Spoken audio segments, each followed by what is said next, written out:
Most of the remaining thrones in Europe started to tumble. Italy, Yugoslavia, Romania, Bulgaria, and eventually the monarchy of the country of her husband's birth. Her Majesty has kept the show on the road against all the odds and played a difficult hand with some considerable skill.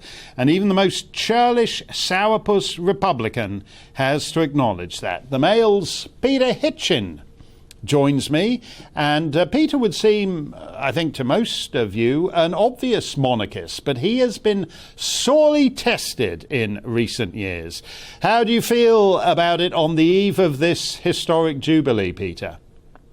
Well, the Queen, the current Queen, is the nation's grandmother or great-grandmother. No one can possibly attack her personally. She has a great deal of personal respect. It's entirely different from the position of the monarchy and the throne and the crown as such. I have my own criticisms of her. I think she's been on a number of occasions needlessly politically correct. I think she gave support to the surrender to the IRA in 1998 when she needn't have done, and I think that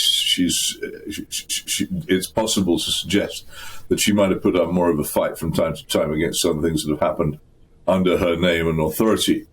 But these are minor points compared with what will happen when, using her own phrase, which has allowed us to discuss this, in the fullness of time, she is no longer with us, and how long this institution will survive. I am myself a monarchist, but not a royalist. You can keep the royal family as far as I'm concerned. I don't really care one way or another about them personally. I don't keep scrapbooks of pictures of them or have coronation mugs.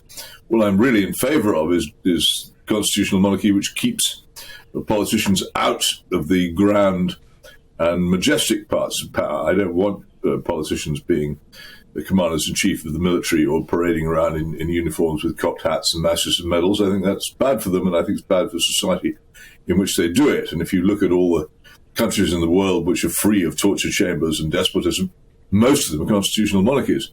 Also, most of the longest-lasting free countries in the world are constitutional monarchies. It's a good way of running a country, but I personally would be perfectly happy to have a constitutional monarchy without a monarch.